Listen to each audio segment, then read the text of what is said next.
अस्सलाम वालेकुम दोस्तों, तुसीं वेख रहे हो मेरा पंजाब टीवी ते मैं तुहाडा मेज़बान मोहम्मद लतीफ खरल। दोस्तों सब तो पहले अपने चैनल करो सबसक्राइब और नाल बैल आइकन करो प्रेस ताकि साडी हर नई आने वाली वीडियो का नोटिफिकेशन सब तो पहले तुहाडे वीरां तक पहुंचे ताकि आसानी वो वीडियो देख सको सब तो पहले। दोस्तों रोज़ाना तरह अज भी तुहाडा वीर तुहाडे वास्ते क्रॉस गाय की वीडियो लैके हाजिर है। इंशाअल्लाह उम्मीद करांगे वीरां साडी अज दी वीडियो पसंद आवेगी। लोकेशन साडी तहसील आरीवाला जिला पाकपुर शरीफ आरीवाला तकरीबन 18 तो 20 किलोमीटर के फासले ते असीं इस टाइम खड़े हैं। गाय दिखावांगे, बाकी गल्लां जिहड़ियां करांगे मालक नाल, जो इसकी मौजूदा डिटेल है वह पुछांगे मालक की ज़बानी। तो जनाब गाय दिखा दो तसल्ली नाल। मुकम्मल इसका कद वीरां दे सामने कैमरे की नज़र है, देख सकते हो माशाअल्लाह क्रॉस दे विच। और गालबन पहला सुबह सोना है, पहला सुबह सोना इन्हें सुमन नूं तैयार है। बाकी किन्ने दिन लैगी, किहड़ी नस्ल जात दे विच, ये सारियां गल्लां होणगियां मालकां दे नाल।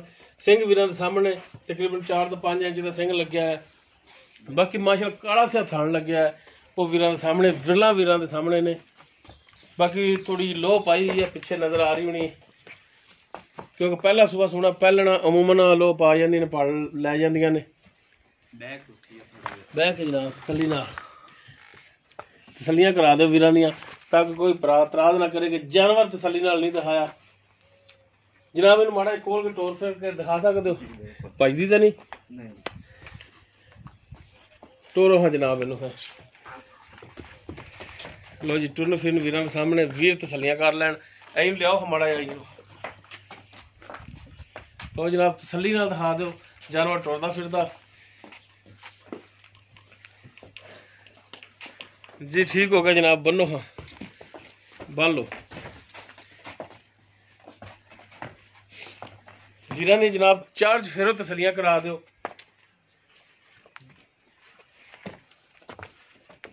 पिछे मरूम हो रही है, लो पाई ये। बाकी माशाल्लाह सोहनी सुनखी डब्बा विच गाय। बाकी हुण इहदी जिहड़ी डिटेल हैगी वो मालकां तो लैने आ।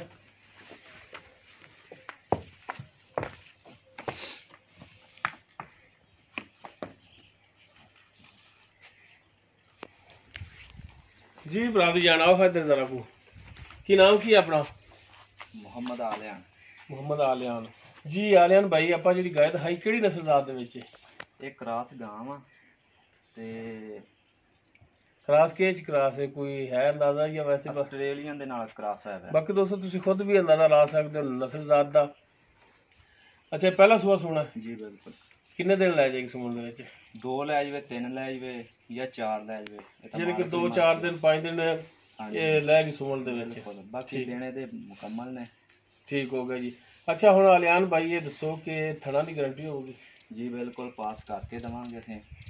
कोई भरा ये कहता है कि जनाब पहलन गाए, अमूमन बंदे जिहड़े है ना वो इस गल तो डर जाते हैं कि पहलन गाए हो सकता है कि बच्चा ना लवे छेती, या एक मिसाल की गल कोड़ी निकले। हर चीज़ की तसल्ली करवा के देवांगे। वो वीर कहते बाद वीर कहते होंगे ना कि बयाना करा दिंदे आ, बाकी जानवर सूए तो लिजावांगे। हुण आया उन्ने दिन तुसीं ठल लोगे, 4 दिन 5 दिन सुमन तक लवे, अगर कोई भरा बयाना करा दे ठल लोगे। चोवन तो बाद सूह पैंदी, चोवन तो बाद अगर कोई थण विच फाल्ट निकलिया आंदा तो जानवर तुहाडा होना है जी बिल्कुल। बयाना काबले वापसी होना है जी बिल्कुल। बाकी ये हुण पहले ने दुध जिहड़ा ओह नसीबां दा वल्ला आलम किन्ना करदी किन्ना नहीं करदी ये खुदा दी जात जानदी है। ते बाकी रेट जिहड़ा ओह मेरा भरा दसो, इहदा जायज़ मुनासिब जिहड़ा वेचण वाला रेट है। रेट ਇਹਦਾ डिमांड करते पे 2,75,000 रुपया। अगर कोई वीर भरा ਇਹਨੂੰ ਚਾਹਤ ਦੇ ਨਾਲ ਖਰੀਦਣਾ ਚਾਹੁੰਦਾ ਤੇ ਉਹਦੇ ਨਾਲ ਪਿਆਰ ਮੁਹੱਬਤ ਕੀਤਾ ਜਾਏਗਾ। अच्छा 2,75,000 ਤੁਸੀਂ डिमांड कर ਦਿਓ। बाकी प्यार मुहब्बत अपनी ज़बानी हुण कह रहे हो कि करांगे। हाँ जी। तो ये नहीं होता कि लो जी 5,000 छाड़ता जी ये प्यार मुहब्बत हो गया। नहीं जी। किराया बाज़ दोस्तां नूं किराया भी तकरीबन 15-20 हज़ार लगता है जी। बिल्कुल ये मेहरबानी हुण करनी तुसीं जी। बिल्कुल फुल तावन किया जाऊगा। ठीक हो गया जी। एक नज़र जनाब जानवर दिखा दो फिर तसल्ली करा दो वीरां दी जी। दोस्तों क्रॉस गाय, बाकी नस्ल जात का अंदाजा ला सकते माशाअल्लाह सोहनी सुनखी गाय, सोण वाली पहला सुबह सोना, सोण दे कोई 4 दिन 5 दिन लै लैगी। बाकी थणा दी जिहड़ा मालकां दी गारंटी होगी, तसल्ली करा दो जनाब। डिमांड इसकी 2,75,000 करते हैं।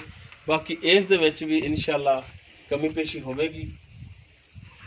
ਉਮੀਦ ਕਰਾਂਗੇ ਵੀਰਾਂ ਨੂੰ ਸਾਡੀ ਅੱਜ ਦੀ ਵੀਡੀਓ ਪਸੰਦ ਆਵੇਗੀ। ਅਗਰ ਸਾਡੀ ਵੀਡੀਓ ਪਸੰਦ ਆਵੇ ਲਾਈਕ ਔਰ ਸ਼ੇਅਰ ਜ਼ਰੂਰ ਕਰਨਾ। ਪਸੰਦ ਆਉਣ ਦੀ ਸੂਰਤ ਦੇ ਵਿੱਚ 0321 57 29 251 ਇਸ ਨੰਬਰ 'ਤੇ ਤੁਸੀਂ ਰਾਬਤਾ ਕਰ ਸਕਦੇ ਹੋ।